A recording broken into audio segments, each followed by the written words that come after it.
Salmo 42, salmo para nossa meditação nessa noite, diz assim a palavra de Deus: como suspira a corça pelas correntes das águas, assim por ti, ó Deus, suspira a minha alma. A minha alma tem sede de Deus, do Deus vivo. Quando irei e me verei perante a face de Deus? As minhas lágrimas têm sido meu alimento dia e noite, enquanto me dizem continuamente: o teu Deus, onde está? Lembro-me destas coisas, e dentro de mim se derrama a minha alma, de como passava eu com a multidão de povo e os guiava em procissão à casa de Deus, entre gritos de alegria e louvor, multidão em festa. Por que estás abatida, ó minha alma? Por que te perturbas dentro de mim? Espera em Deus, pois ainda o louvarei, a Ele, meu auxílio e Deus meu. Sinto abatida dentro de mim a minha alma, e lembro-me, portanto, de ti nas terras do Jordão, no Monte Hermon e no outeiro de Mizar. Um abismo chama outro abismo. Ao fragor das tuas catadupas, todas as tuas ondas e vagas passaram sobre mim. Contudo, o Senhor durante o dia me concede a sua misericórdia, e à noite está comigo o seu cântico, uma oração ao Deus da minha vida. Digo a Deus, minha rocha, por que te olvidastes de mim? Por que hei de andar eu lamentando sobre a opressão dos meus inimigos? Esmigalham-se-me os ossos quando os meus adversários me insultam, dizendo: o teu Deus, onde está? Por que está abatida, ó minha alma, e por que te perturbas dentro de mim? Espera em Deus, pois ainda o louvarei, a Ele, meu auxílio e Deus meu. De todos os relatos da vida de um cristão, creio que não há nenhum sequer que não atravessou desertos, que não caminhou na noite fria e escura.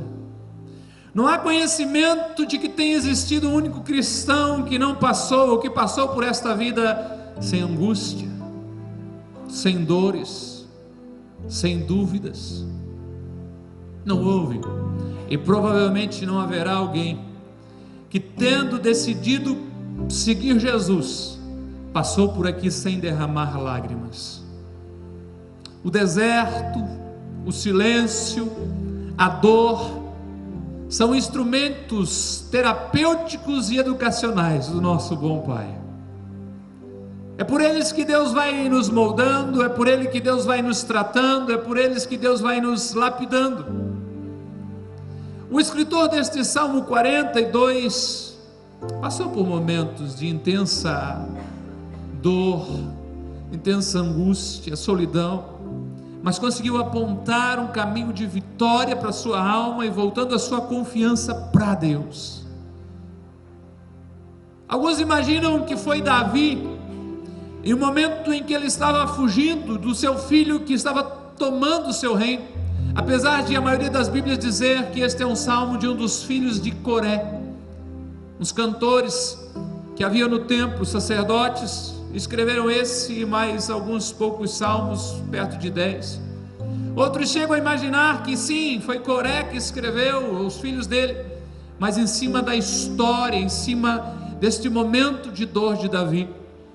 Fato é de que este salmo é considerado, e algumas Bíblias pode ser que esteja escrito dessa forma, como um masquil, um poema didático, um poema instrutivo, e é sorvendo estas informações, desejosos de que elas entrem não apenas no ouvido, mas de que elas se infiltrem na nossa alma, que nós vamos dedicar alguns minutos para olhar para este salmo.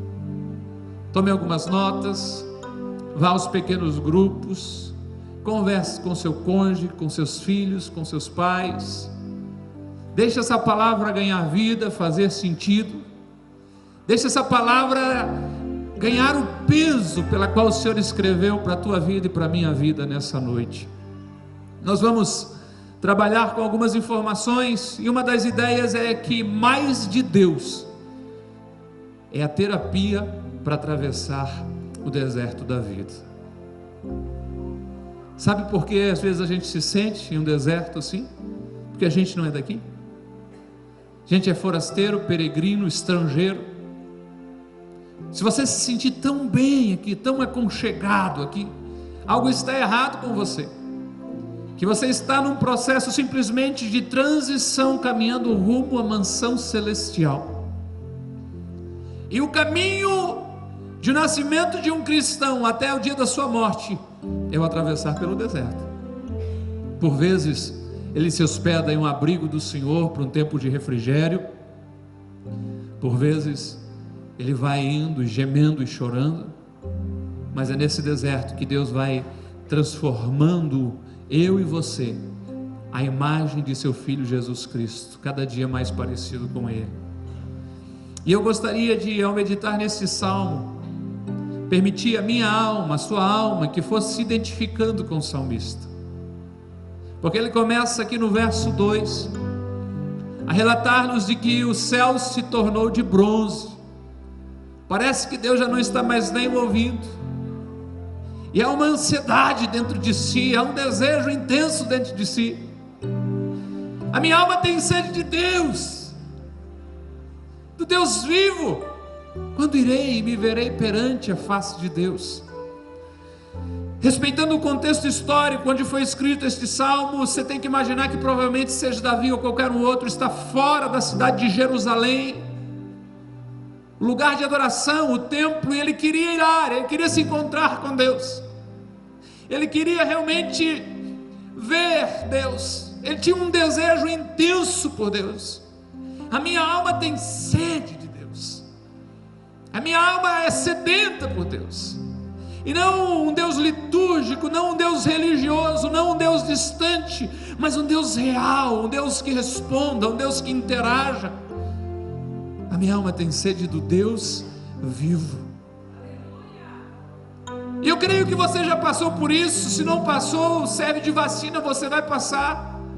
De você chorar e Deus parece que não responde, de você clamar e você não consegue ouvir uma resposta de Deus, e você ora e ora e ora e parece que Deus não está ali. E a sua alma na angústia fica dizendo: até quando, Senhor? Quando eu irei? Quando eu conseguirei ver a tua face? Quando eu vou sentir a tua presença outra vez? Momentos que a gente questiona se Deus existe. Será que eu fiz algo de tão errado, de que Ele foi realmente para longe de mim, não tem mais jeito para mim? Momentos em que a dor é tão intensa, em que a gente diz assim: tá bom, eu também abandono tudo, não quero saber de mais nada. Como o salmista mesmo já registrou, dizendo: olha, em vão é servir o Senhor. Mas a grande verdade é que você está sendo chamado realmente para estar na escola do deserto de Deus, e você é muito bem-vindo. É assim que o salmista se sentiu. O céu se fechou sobre ele. Eu clamo, eu grito, eu chamo. Quanto mais eu oro, parece que mais difícil fica. Quanto mais eu busco, parece que mais distante Deus se vai. E vai dando angústia, e nessa verdade, essa angústia é essa fome de Deus, essa sede de Deus, de um Deus vivo. Davi não é o primeiro. Isaías no Salmo 64 diz assim: se fendesses os céus, se quebrasse, rasgasse os céus e descesse, incendiasse os montes, com aquele barulho, quem sabe, de quando a água começa a ferver, os gravetos começam a ser incendiados. Só que Isaías continua escrevendo, Isaías 64, até o ponto dele dizer: é verdade, Deus não tem se manifestado, mas nunca se viu, não se ouviu e nem se percebeu um Deus além de ti, que trabalha para aqueles que nele esperam. Ele pode estar em silêncio, mas Ele está presente. Ele pode estar quietinho, mas Ele está ali. Ele pode estar nessa situação de um céu de bronze, de uma situação de não resposta, de o céu está calado, mas Ele está presente. E não adianta eu e você começar a dizer, eu não aguento mais, porque o salmista mesmo apontou dizendo, Ele sabe a nossa estrutura, Ele sabe o quanto eu suporto, o quanto você suporta. É algo que a gente não vê todo dia. Eu pessoalmente não me lembro de ter visto, mas diz que existe um instrumento, uma panelinha chamado cadinho, do ouriver, do cara que prepara joias. Hoje a gente vê tudo muito pronto, vindo de fora, né? Mas eu conheci um pastor aqui em Itajaí que trabalhava com ouro dessa forma, e ele coloca o ouro dentro dessa panelinha, ele coloca fogo ali, para que as impurezas sejam tiradas. E Deus, como um ouriver perfeito, não coloca mais fogo em mim e você, não nos leva para a fornalha da provação mais do que precisa, para nos purificar. Se o céu se tornou de bronze, é só do seu ponto de vista, continue a bater, ele vai se abrir. Aleluia. Se Deus está quieto, Ele está aí, pode continuar chamando, Ele tem ouvido tudo que você tem falado. Oh, Espírito Santo de Deus. No verso 3, o salmista vai reclamar dizendo assim, olha, o apetite já se foi, e o desejo que eu tenho é só de chorar pela ausência de Deus. As minhas lágrimas têm sido meu alimento dia e noite, enquanto me dizem continuamente, teu Deus, onde está? Aqui ninguém nunca ouviu, né?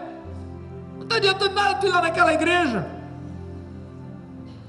Isso é uma alteração, ou uma outra apresentação desta última frase, o teu Deus, onde está? E o que o homem faz é chorar, e ele chora de manhã, e ele chora à tarde, ele chora à noite. E eu creio que dessa ideia das lágrimas por alimento é que a fome realmente vai e você vai chorando tanto que as lágrimas vão descendo o rosto abaixo. Daqui a pouco você tem provado o gosto amargo das lágrimas. Vontade de gritar e dizer, Deus acode o salmista, Deus acode esse irmão, porque a situação está difícil para ele, está difícil para ela. No verso 4 ele vai um pouco mais além, ele diz assim, olha, eu tinha tanto prazer em estar envolvido com as coisas de Deus, eu gostava tanto de tocar no grupo, de orar no círculo de oração, eu gostava de ficar na porta, eu gostava de ajudar na ação social, mas agora não tem mais nem força para isso, é só uma lembrança do passado. Ele diz, eu me lembro dessas coisas, e dentro de mim se me derrama a alma. Olha, ele liderava aqui, de como eu passava com a multidão de povos e os guiava em procissão à casa de Deus, com gritos de alegria, com louvor, multidão em festa, alguém inabalável, alguém que estava firme, alguém que estava à frente, vamos lá gente. Mas chega um momento de até mesmo o salmista passar pelo deserto, mas chega um momento que até ele, o que dirigiu os outros em festa, o que guiou os outros para adoração, agora diz que a alma está se derramando dentro dele, agora diz de que realmente a alma está gemendo dentro dele, e ele foge agora. O verso 6 e 7 vai dizer, para as montanhas, e lá ele ouve o barulho das cachoeiras, e na cabeça dele ele está sendo esmagado por Deus. Tem algumas localizações ali que até para os estudiosos da Bíblia é incerto, como esse outeiro de Mizar aqui, mas a ideia é que ele está num lugar onde nascem as águas. Exercita a batida dentro de mim a minha alma, e lembro-me portanto de ti nas terras do Jordão, onde ele está lá escondido. Olha, um abismo, ou seja, um problema, olha, uma coisa chama a outra. E com certeza eu e você não saberíamos se eu não tivesse olhado no dicionário também, que é o fragor das tuas catadupas, ou seja, ao ruído das grandes quedas de água. Pensa, esse homem distante de tudo e de todos, em fugas, quieto no lugar, e o barulho das águas vindo, e de repente ele ouve tudo aquilo e diz: é a mão de Deus mesmo, eu me sinto esmagado, eu me sinto moído, eu me sinto triturado por Deus. O que quem sabe ele esqueceu é de que Deus promete não pisar a cana trilhada, a cana que já foi passada por cima, e nem borrar o pavio que fumega, está lá com uma pequena fumacinha, né? E nada muito higiênico, mas a gente vai lá e... Deus promete que não vai extinguir, Deus promete que não vai fazer essa situação de que o rolo compressor de Deus parece estar vindo sobre a pessoa e destruindo ela por inteira. No verso 9 ele mostra um pouquinho de confiança em Deus, mas o sentimento é que Deus se esqueceu dele, porque não livra nem mesmo dos seus adversários. Aqui tem uma palavra que para o espanhol está fácil, né? Olvidar. Para nós é esquecer, é portuguesa também, mas a gente quase não usa tanto, né? Me olvidei de visitá-lo, né? Mas é isso aí, esquecer. Digo a Deus, minha rocha. Olha, tem uma confiança ainda. Minha confiança está em ti, mas por que o Senhor se esqueceu de mim? Por que o Senhor me largou aqui? E o Senhor não pode dizer que não me largou, porque olha ali o seguinte: eu ando em lamento direto por causa da opressão dos meus inimigos. Para ajudar, ainda havia alguém dizendo: aí está resolvendo alguma coisa na igreja? Então, estão orando lá, é? Ah, legal. Já melhorou alguma coisa? É? Será que vai dar certo? Será que está valendo a pena? E ele se sente, quando a gente olha para o verso 10, esta provocação está o fazendo adoecer, está lhe roubando as forças. Ele é melancólico, poeta, e mesmo exagerado, mas a ideia que ele tem é que moeram os ossos dele. Há uma dor por todo o seu ser, esmigalharam-se meus ossos. E não esmigalharam batendo nele, não esmigalharam derrubando ele de uma altura grande. Fizeram isso quando o insultam. Presta atenção às palavras quando ele diz: olha, me insultam dizendo e dizendo. Vem um e diz, vem outro e diz, vem outro e diz. E o questionamento é um só: Deus não está nem aí para ti, né? Deus não está aí para ti. Porque teu Deus saiu de férias, anda ocupado, né? 7 bilhões de pessoas. Quem sabe tem outros mais chegados que você, e daí sabe como é que é, né? Lista de prioridades, né? Atende-se, quem sabe, às vezes alguém que está mais tempo na igreja, ou aquele que é mais fervoroso, está orando todo dia. Você é meio pecadorzinho, Deus não está aí para você. O teu Deus onde está? E ele vai sentindo os ossos adoecidos, moído, esmagado. É o deserto que ele está atravessando, é os momentos de provações que ele está passando. Parece que não há importância, parece que não há como ver isso acontecer. Só que entre estes versos que a gente viu, e eu separei alguns para esse segundo momento, você percebe que mesmo em meio à dor, ao renascimento de esperança, mesmo em meio à tribulação, a convicção interior dizendo: ei, o choro dura uma noite, mas ao raiar do dia vem a alegria do Senhor. Pode uma mãe se esquecer do filho que amamentou, todavia eu, Senhor, não me esquecerei de ti, nas palmas das minhas mãos tenho marcado o teu nome. Em meio à dor, ao sofrimento, ao deserto do salmista, ele vai apontando esperança, a ponto de ele olhar para si próprio e se questionar, dizendo: peraí, eu gostaria de conseguir entender, versos 5 e verso 11, por que eu estou andando tão agitado, tão abatido, se Deus está comigo? O que está acontecendo? E como ele se começa a conversar com a sua alma: por que estás abatido, a minha alma? Por que te perturbas dentro de mim? Por que essa inquietação?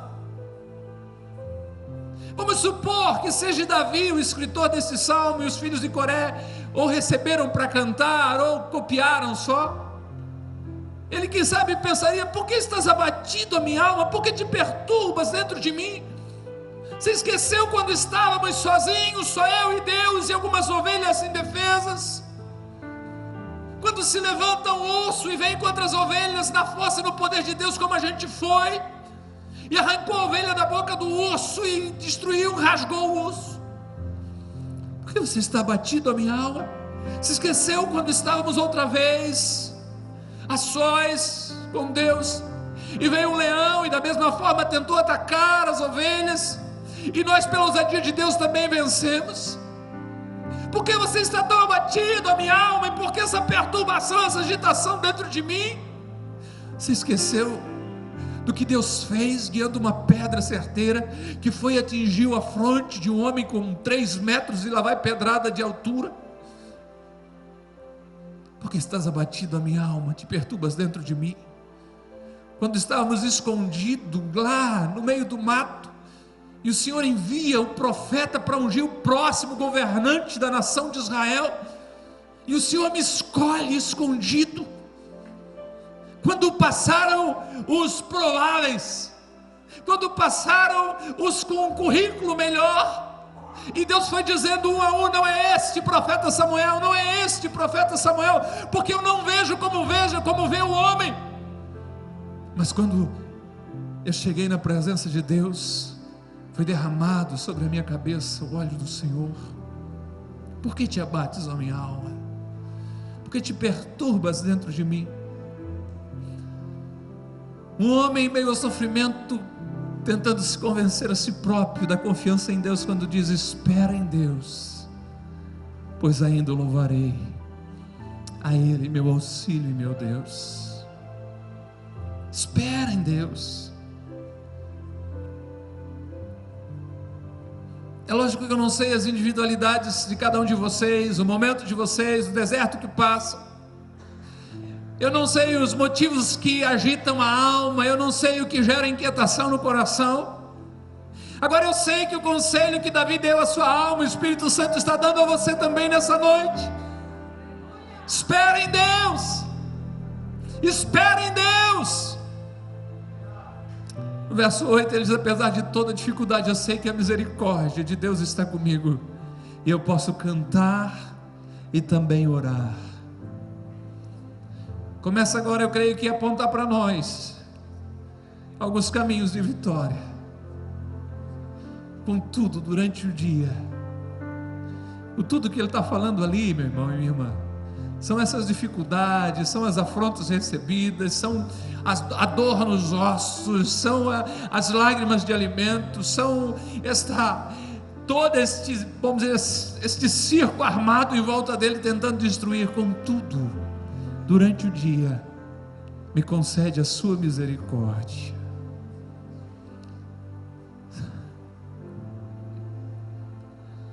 Há um profeta na Bíblia chamado Jeremias, conhecido como o profeta chorão, o homem que profetizou sabendo que haveria destruição já da nação de Israel, porque desobedeceu a Deus. E este homem começou a clamar a Deus por misericórdia e profetizar contra o povo. E não bastando ele escrever o seu livro de profecias, ele escreveu um caderno de choro, uma carta de choro, um livro de choro. E o livro se chama As Lamentações de Jeremias. E nesse livro ele disse: você quer saber de uma coisa? As misericórdias do Senhor são a causa de nós não sermos consumidos. As misericórdias do Senhor se renovam a cada manhã. Você acordou hoje, e quando você acordou, a misericórdia do Senhor estava sobre você outra vez. Você despertou hoje, quem sabe usou toda a quantidade de misericórdia disponível de Deus ontem. Quem sabe pela reclamação, pelo choro, pela angústia, Nessa manhã Deus renovou uma nova misericórdia. Se olha à noite, comigo está o seu cântico. Esse homem consegue cantar pela confiança que tem em Deus ainda. Uma oração ao Deus da minha vida.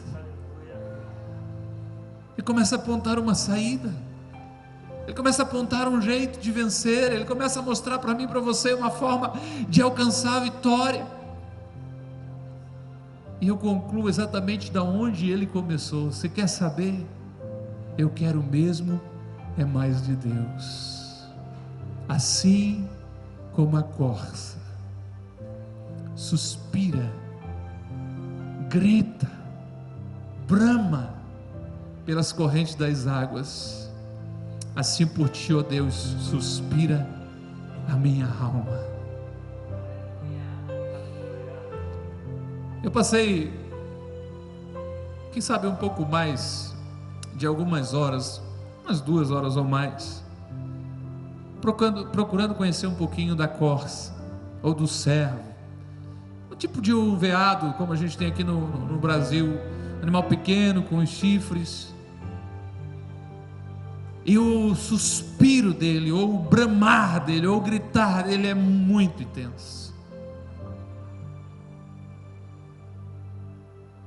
O salmista está escrevendo o que ele conhecia de mais ao oriente, regiões mais secas, estamos falando de deserto. E esse animal tem a capacidade de sentir o cheiro da água a quilômetros de distância, a metros de profundidade. E quando ele sente o cheiro da água, o que ele faz realmente é levantar essa cabeça ao alto, de bramar, mas tem um sentimento naquele bramido ali, tem uma busca naquele bramido. E o salmista, conhecendo este animal, começa a dizer: assim como ele anseia por águas, ele precisa tanto da água, seja para despistar os seus predadores, diminuindo o seu próprio cheiro, seja para saciar a sua sede. De que diz que em regiões de deserto, onde empresas fizeram dutos para transportar a água, às vezes ao escutar o barulho da água, sentir o cheiro da água, ele sai correndo por cima daqueles dutos, desesperado em busca de uma fonte. E o salmista diz: assim como esse animal se desespera em busca de água, a minha alma suspira por Deus. É deserto, é dificuldade, é problema. Eu já sei o que eu vou fazer. Eu quero mais de Deus. Está difícil, é problema de todo lado, parece que Deus não ouve. Eu vou querer mais ainda de Deus. Eu vou buscar Deus com mais intensidade ainda. Eu vou querer ir mais fundo ainda. Parece que Deus não responde, parece que Deus se fez longe. Eu vou ler mais a Bíblia ainda, eu vou orar mais ainda, eu vou chorar mais ainda, eu vou jejuar mais ainda. Porque Deus não está tentando se esconder de você porque não quer lhe atender. Deus só quer que você vá mais fundo. Deus só quer que você saia das suas superficialidades. Deus só quer que você realmente faça uma entrega plena, total, inteira. O objetivo de Deus não é as nossas lágrimas sem propósito. A Bíblia diz que Ele colhe, que Ele recolhe as suas lágrimas e a coloca em um vaso e a tem diante de si. O propósito de Deus é que você se torne mais forte, se torne mais firme. Deus não leva você para o deserto para matá-lo. Deus leva você para o deserto para lhe fortalecer.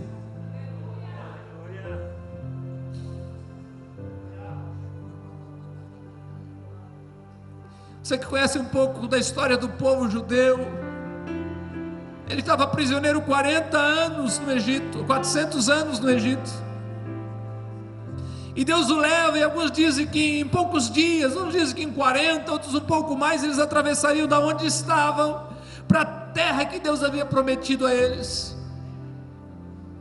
Só que Deus precisou de 40 anos para tirar o Egito de dentro deles, para purificá-los, para lapidá-los, para trabalhá-los. E isso conseguiu fazer ainda na geração nova, porque naqueles que já saíram adultos do Egito, Deus não teve acesso de conseguir tirar o Egito do coração deles. O Egito é símbolo do mundo, é do pecado, é daquilo que não agrada a Deus. O propósito de Deus colocar eu e você no deserto é um processo de santificação, é de purificação, é de cura. O processo é realmente para Deus querer te fortalecer. Por isso não existe outro caminho, nem outra saída. Voltar atrás não vai valer a pena. O negócio é ir mais fundo ainda. O negócio é insistir um pouco mais ainda. E a entrega ser mais intensa e mais total. E quem sabe eu precisa esclarecer o que seria essa entrega. Porque às vezes tem-se a ideia de que quando a gente fala de uma entrega, alguma coisa que parar de trabalhar, estar na igreja 24 horas por dia. Não. A entrega é quando Deus tem acesso total e irrestrito ao seu coração, ao centro da sua vida, onde tudo que você faz primeiramente tem de propósito agradar a Deus, onde quando seu maior objetivo é que Deus seja louvado através de você. Eu não sei por onde você está atravessando, se é realmente um tempo em que o céu está de bronze, as orações parecem não ser respondidas e você chora. Eu não sei se o sentimento que você tem é que Deus se esqueceu de você, você está adoecendo por causa disso. Eu não sei se o que mais lhe tem apertado é esse questionamento das pessoas, se tem valido a pena servir a Deus. Cadê o seu Deus? Não sei se por causa disso você se sente angustiado, abatido, vontade de gritar. Olhe para a experiência do salmista e olhe para o conselho que ele dá a si próprio: espere em Deus, pois ainda o louvarei. Ele é o meu auxílio e o meu Deus. Olhe para a experiência do salmista e anseie por mais de Deus. Deseje mais de Deus. Será que já cabe essas palavras na minha vida e na sua vida? Assim como um animal clama pela sua sobrevivência, assim como a corça inconsolável brada, querendo ir às fontes das águas, a minha alma tem ansiado por mais de Deus. A minha alma tem desejado mais de Deus.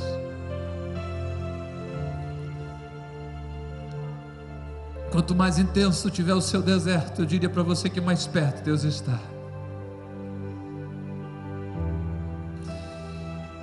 Quanto mais difícil estiver o seu momento, é a maior chance de você se encontrar no próximo passo, cara a cara com Deus.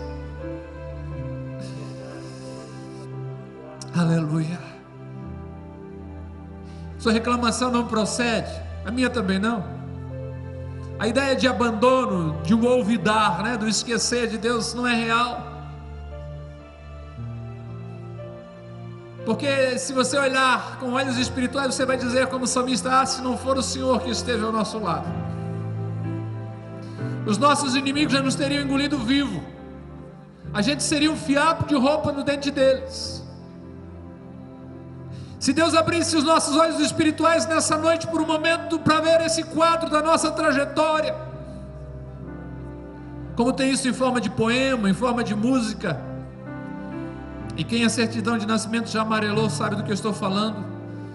Aquele quadro, aquele poema dos rastros na areia. Provável que o salmista ia reclamar a mesma forma com Deus. A história vai dizer de que o homem tem uma visão disso. Quando ele olha para trás, ele começa a ver a trajetória dele como uma caminhada na areia em que ficam as marcas de passos. E de alguma forma ele conseguiu naquele trilho, identificar os momentos da sua vida. Mas o que mais lhe intrigou e de certa forma gerou tristeza no seu coração foi que, nos momentos mais difíceis, apenas 2 marcas de pés, de pegadas havia. E daí por que me esquecesse? Por que me deixasse sozinho? Onde o Senhor está? E o Senhor responde: não, eu sou o socorro bem presente na hora da angústia. Quando você vê apenas 2 pegadas, você não teria nem mesmo conseguido atravessar sozinho. Os passos que você vê são os meus, você estava nos meus braços. A saída é essa: espera em Deus. A saída é essa: anseio por mais de Deus. Anseio por mais de Deus. Te lança em Deus sem reservas. Queime as pontes para trás de você e avance para um alvo que é Cristo. É Paulo quem diz, se não me falha a memória: nós não somos dos que retrocedem, nós somos daqueles teimosos que avançamos. O cristão nasce no seu DNA com isso, com essa proposta: avançar sempre, recuar jamais. A minha alma anseia por Deus, a minha alma anseia por Deus, por mais de Deus, mais de Deus, mais de Deus. O desemprego bateu lá em casa, agora eu vou desanimar? Não, eu quero mais de Deus. O casamento está por um fio, está vendo? A igreja não serve, não, é hora de se lançar em Deus ainda mais. Muitas vezes você vem bom para o Evangelho e Deus te pega pela mão e te leva para o deserto, para te tratar e tornar parecido com Ele. O Evangelho com certeza é para todos. O céu é que é só para aqueles que se permitem trabalhar por Deus. Anote essa frase, eu creio que é boa. O Evangelho é para todos.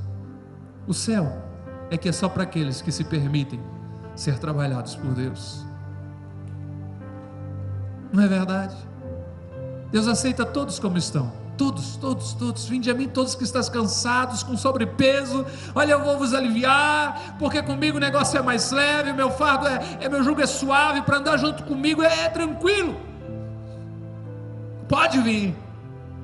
Deus aceita todos exatamente como estão, mas se nega que a gente continue igual a quando foi chamado por Ele. Se você está começando a sentir o aperto, você está começando a sentir a areia quente do deserto, se o sol já está um pouquinho quente, é Deus te dizendo: anseie por mim, anseie por mais de mim, anseie por mais de mim. Deus é perfeito, Deus é perfeito. Se Ele desse todas as coisas que eu e você queremos no tempo em que nós queremos, nós caminharíamos para distante de Deus, e quem sabe passaríamos uma vida com muitos haveres, muitos bens, muitas coisas boas, mas uma eternidade longe de Deus. E a matemática de vida de Deus eles precisam ter o suficiente nessa terra, para que na eternidade tenham tudo que possam conseguir desfrutar. É Deus! Aqui na terra o suficiente é projeto de Deus, para que na eternidade você possa ter tudo que você consiga desfrutar em Deus. Mais de Deus é a única terapia para atravessar o deserto. Mais de Deus. Você está pensando em voltar atrás, está faltando mais Deus na sua vida. Você está pensando em desistir, está faltando um pouco mais de Deus na sua vida. Reclamar, nós vamos reclamar a vida toda, é a essência do ser humano. Só precisamos fazer isso da forma certa, para Ele. Para Ele. Para Ele. Os pastores da igreja estão prontos para te ouvir, chorar com você. Não é uma barreira para você não ouvir em nós. Não, sinta-se livre. Mas quem sabe não é razão para ficar Como é que está? Está ruim. Quem sabe seja a hora de um pouco mais de... O que está acontecendo contigo, Robson? Estou te estranhando. Espera em Deus, rapaz, pois ainda o louvarei. É Ele que é o teu auxílio, Ele que é o teu Deus. Coragem, homem. Coragem, homem. É o Senhor que está contigo a cada dia. É o Senhor que está contigo a todos os momentos. Eu encerro só para você saber de uma coisa. Como Deus saberia que a gente faria manha ou sofreria no deserto? Alguém teve o prazer, o privilégio de contar, e disse que na Bíblia existe 366 vezes a palavra ou algo muito ligado a ela, a palavra não temas, para que cada dia de manhã, no meio do deserto, você poder olhar para você mesmo e dizer: ei, não tenha medo, não temas, porque eu sou contigo, eu te tomo pela tua mão direita. Não temas, porque quando passares pelo fogo, a chama não vai arder em ti. Quando passares pelos rios, não te afogarás. Não temas, eu sou contigo. Olha, eu dei, falando sobre Israel, eu dei Etiópia de resgate por ti, eu paguei um alto preço por ti. Eu e você precisamos cada dia de mais de Deus para atravessar esse deserto. Quando é que o deserto termina? Esteja em pé por bondade. Quando Jesus voltar para nos buscar.